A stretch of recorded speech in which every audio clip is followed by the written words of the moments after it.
ಮಳೆಯಲ್ಲೇ ಕೂತ್ಕೊಂಡಿರಬೇಕು ಆ ನೀರು ಕೊಚ್ಚೆಯಲ್ಲಿ. ಇದು ಏನಾದರೂ ಒಂದು ವ್ಯವಸಾಯ ಮಾಡಬೇಕು ನಮಗೆ. ಈಗ ಇಷ್ಟು ವರ್ಷ ಆದ್ರೂ ಒಂದು ವ್ಯವಸ್ಥೆನೇ ಯಾರೂ ಮಾಡಿಲ್ಲ. ಏನು ಹೇಳ್ತೀರಿ ಅಂತವರಿಗೆ? ಅಂಥವ್ರಿಗೆ ನಾವು ಏನು ಹೇಳೋಕೆ, ಅವ್ರ ಕರ್ತವ್ಯ ಅವ್ರು ಮಾಡ್ತಾವ್ರೆ.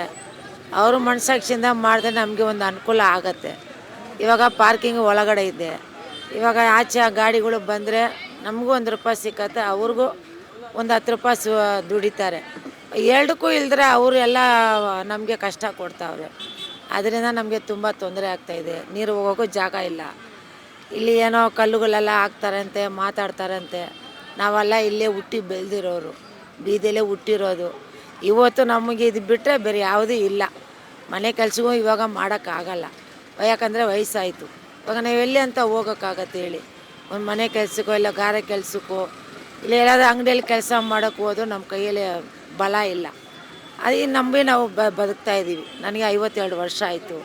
ಆವಾಗಿಂದ ಇವತ್ತುವರೆಗೂ ಈ ನಿಂಬೆಹಣ್ಣೆ ನಾನು ಮಾಡ್ತಾ ಇರೋದು. ಇಲ್ಲಿ ನಮಗೆ ಸ್ವಲ್ಪ ತೊಂದರೆ ಜಾಸ್ತಿ ಆಗಿದೆ. ಅದರಿಂದ ಅವರಿಂದ ನಮಗೆ ಒಂದು ಸಹಾಯ ಬರಬೇಕು. ಅದೇ ಎಷ್ಟು ವರ್ಷದಿಂದ ಈ ವ್ಯಾಪಾರನ ಮಾಡ್ತಾ ಇದ್ದೀರಿ? ನಾವು ಹುಟ್ಟಿದಾಗಿಂದ ಮಾಡ್ತಾಯಿದ್ದೆ. ನನಗೆ ಒಂದು 15 ವರ್ಷ ಚಿಕ್ಕ ಹುಡುಗಿ. ಆವಾಗ ನಮ್ಮಮ್ಮ ಮಾಡ್ತಾಯಿದ್ರು. ಅವರು ಕಲ್ತು ಆದಮೇಲೆ ಇವಾಗ ನಾನು ಮಾಡ್ತಾಯಿದ್ದೀನಿ. 15 ವರ್ಷದಿಂದ ನಾನು ಇದೇ ವ್ಯವಹಾರ ಮಾಡಿ ನನ್ನ ಮಕ್ಕಳನ್ನ ನಾನು ಸಾಕ್ಕೊಂಡಿದ್ವಿ. ನಮ್ಮ ಯಜಮಾನ್ರಿಲ್ಲ, ತೀರೋಗ್ಬಿಟ್ರು. ಇವಾಗ ನಾವು ಇದನ್ನು ನಂಬ್ಕೊಂಡು ಜೀವನ ಮಾಡ್ತಾಯಿದ್ವಿ. ಏನಮ್ಮ ಮಹಾರಾಜರು ಆ ಕಾಲದಲ್ಲಿ ಬಡವ್ರು ಬೇಕಂತ ಬದುಕಬೇಕಂತ ಬಿಟ್ಟರು. ಇದಕ್ಕೆ ಸಾವಿರಾರು ಜನ ಬಂದು ಕೊಚ್ಚೆಯಲ್ಲಿ ನಮ್ಮನ್ನು ಕುಂಟಿಸಿದ್ದಾರೆ. ಅದಕ್ಕೆ ನಮಗೆ ನಿಮ್ಮಿಂದ ಒಂದು ಸಹಾಯ ಆಗಬೇಕು. ಯಾರೂ ಏನೂ ಮಾಡಿಲ್ಲ, ಯಾರೂ ಏನೂ ಮಾಡಿಲ್ಲ. ಬರ್ತಾರೆ, ಅವ್ರವ್ರ ಕಾನೂನು ಪರ ಏನಿದೆ ಅದು ಮಾಡ್ಕೊಂಡು ಹೋಯ್ತಾ ಇರ್ತಾರೆ ಅಷ್ಟೇ. ಈ ಮಾರ್ಕೆಟಿಂಗ್ ಇದೆಯಲ್ಲ, ಯಾಕೆ ಹಿಂಗೆ ಒಳ್ಳೇದು ಮಾಡೋಣ, ಬಡವರಿಗೆ ಒಂದು ಮಾಡೋಣ ಅಂತ ಮಾಡಲಿಲ್ಲ. ನಮಗೆ BPMP ಅವರು ಒಂದು ಕಾನೂನು ಪ್ರಕಾರ ಒಂದು ಮಾಡಿಕೊಟ್ರು. ಇಲ್ಲೈತೆ ಅದು. ನಾವು ಇವಾಗ ಒಂದು 2-3 ವರ್ಷ ಆಯಿತು, ಅದು ಇದು ಮಾಡಿಕೊಟ್ಟಿದ್ದಾರೆ. ಇದೇ ನಾವು ಮಹಾರಾಜಿಂದ ನಾವು ಮಾಡ್ತಾಯಿದ್ದೀವಿ. ಇದರಿಂದ ನಾವು ಇಲ್ಲಿ ಬದುಕ್ತಾ ಇದ್ದೀವಿ. ಇದನ್ನು ನಂಬ್ಕೊಂಡು ಬೀದಿಯಲ್ಲಿ ಕೂತ್ಕೊಂಡು ವ್ಯಾಪಾರ ಮಾಡ್ತಾಯಿದ್ದೀವಿ. ಅದಕ್ಕೆ ನಮಗೆ ಏನಾದರೂ ಬಡವರಿಗೆ ಸ್ವಲ್ಪ ವ್ಯವಸಾಯ ಮಾಡಿಕೊಡ್ಬೇಕು. ಹೌದು, ಅವ್ರದ್ದೇ ಇದೆಲ್ಲ. ನಾವು ಇವಾಗ ಓಟ್ ಹಾಕೋದು ಏನಕ್ಕೆ? ಅವ್ರು ಮಾಡ್ತಾರಂತ ನಾವು ಹಾಕ್ತೀವಿ. ಬಡವರಿಗೆ ಒಂದು ಸಹಾಯ ಮಾಡ್ತಾರೆ, ಒಂದು ಹೆಲ್ಪ್ ಮಾಡ್ತಾರೆ.